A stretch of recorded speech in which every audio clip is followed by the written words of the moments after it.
Drawing and shading a realistic face may seem like a daunting task. That is, until you start watching this video. In today's video, I'm going to show you how to shade a realistic face to get that smooth texture. If you'd like to watch the narrated real-time version of this video, just click on the description. For this portrait, I'm going to use graphite pencils and charcoal for the darkest values. You can find the full material list under the description as well. Now when I start shading, I start with the eyes. And I build up the layers starting with the HB, then 2B, then 4B. And to add the darkest values like the darkest shadows, the iris and the pupil, I use the 8B pencil. You also want to make sure that you're shading your layers with light pressure, because if you use hard pressure you won't be able to layer right over it or erase for the highlights. So you build up the layers gradually using light pressure.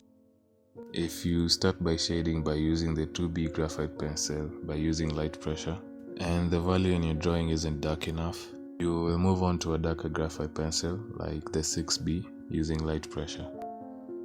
And if it's still not dark enough, you move on to the 8B pencil using light pressure. If that value isn't dark enough, I use my black pencil, also with light pressure. Only if you're drawing the last layers you can use harder pressure, but you won't be able to erase over it that easy, so you want to make sure that you don't need to correct anymore.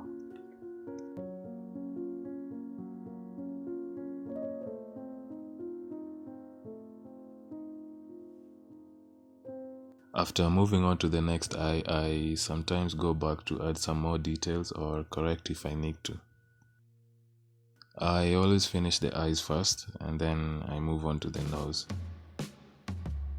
Even when I'm almost finished with the whole portrait, I still look back and see if the shading on the eyes or maybe the nose have the right values or if the proportions are still correct. So I don't finish completely and move on. Even though they might look complete, you might need some correcting to do or adding some value.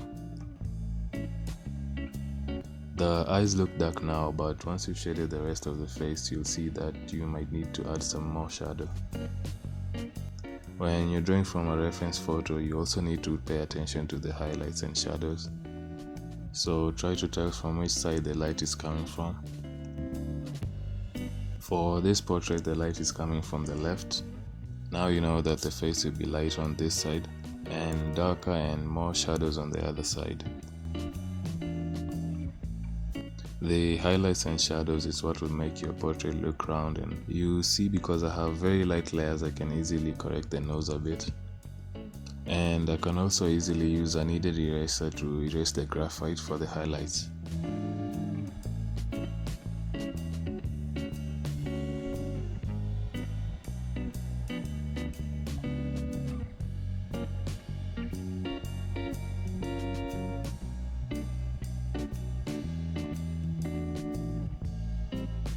Now I start shading the rest of the face, and when I'm shading a larger area I hold my pencil more to the back. That way you'll be shading with the side of the pencil and you'll get smoother shading. After each layer I use a cotton bud and a blending stump to smoothen the layers even more. When you've shaded the face, you'll see that the lips look flat now. So I'm using my 8B pencil to darken some more. If you're a beginner and you'd like to start drawing your first portrait, I'd advise you to start with the face features first. Practice with drawing a single eye, and then 2 eyes and the mouth. Then practice with drawing noses from different angles. If you'd like to practice your shading, you could draw a sphere. See how you could start with a circle and make it look round with its shading, and creating highlights and shadows. How you could make a smooth transition from the midtones to the shadows. Practice with that first. I also have a couple of tutorials on the different techniques you can use to draw and shade a realistic face. I'll also link that on the description too if you're interested. I start with the medium tones and then I shade this using the blending stump. Then I use the pencil eraser to erase some highlights. and look at your reference photo to see where the shadows and highlights are. Now I went back to the face to darken the shadows some more.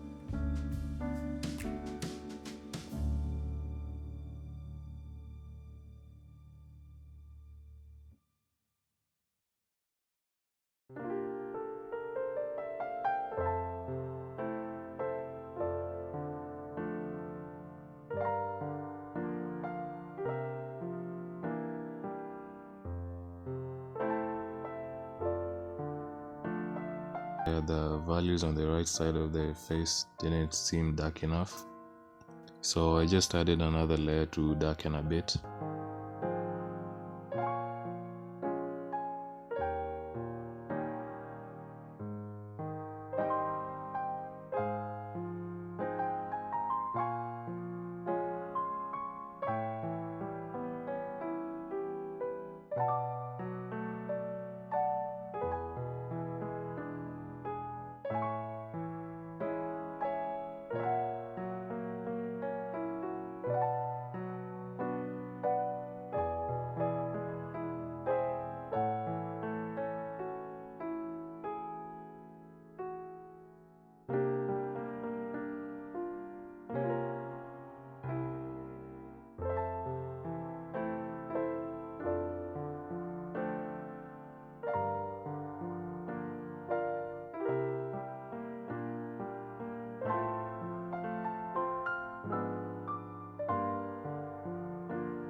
I really hope you're able to learn something. If you have any questions, just leave a comment under the video, and please like the video if you enjoyed it. Also, don't forget to subscribe so you won't miss the next video. Thank you so much for watching. Until next time, bye.